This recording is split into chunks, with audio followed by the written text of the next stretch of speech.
Good evening, my YouTubers, my friends, my followers, my subscribers, and my Trevorites. But mainly good evening to my subscribers, because you're the ones that keep the channel growing. Also, good evening to my lovers, my haters, wasted spacers, chicken chasers, YouTube creators, and master bakers. Thank you. But if you're watching this, if you're not yet subscribed, why not? It's free.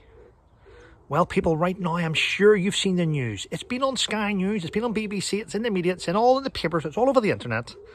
Yes, Royal Air Force are being forced to use food banks due to the cost of living crisis. Well, let me take you back to 2009. Having returned from Afghanistan as a platoon sergeant, I remember there was a change in the armed forces.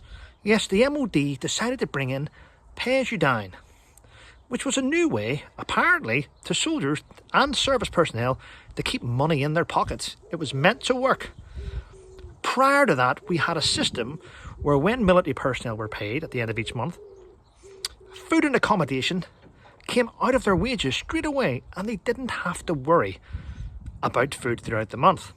They went to the cookhouse whenever they wanted. Then pay-as-you-dine came in. Soldiers weren't actually financially trained to look after this. Young soldiers, 17, 18, 19, 20, had no financial training.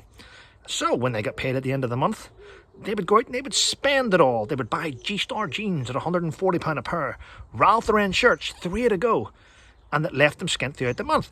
So a lot of these soldiers would result to buying microwaves and put microwaves in their rooms, and they would buy £1 meals and put them in the fridge. Then the quartermaster would come round on inspections, and they would say, no, I want the microwave gone. Get these pound meals gone. These soldiers are not getting enough nutrition. And they would ban soldiers from having microwaves. Then soldiers would struggle. Now, what would normally happen is, and it happened to me, is young soldiers would come to the platoon sergeant and say, Sergeant, I've got no money. I don't know what to do. I can't have any food for the cookhouse. And then my job would then, I'd have to go to the sergeant major, which I did to a guy, I won't mention his name. And I went to the sergeant major and I went, Sir, I've got an issue with one of the guys, 2 of the guys. They've got no money. I would then get shouted at. Platoon sergeants would get bollocked. They'd be told, get a grip. Do you know how to look after your men? Get a grip. And I would be giving meal tickets. The sergeant major would hand the platoon sergeant meal tickets. The sergeant would then hand the young guy meal tickets, and he would then be able to eat in the cookhouse.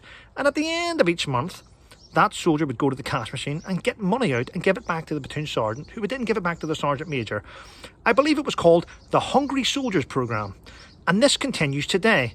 But because young soldiers and RAF personnel are afraid to go and tell the chain of command they can't deal with their finances, they then go to food banks and take food. So that's what's happening today. Pay-as-you-dine has ruined a lot of the soldiers' eating habits, and that's why we're seeing today people having to use food banks.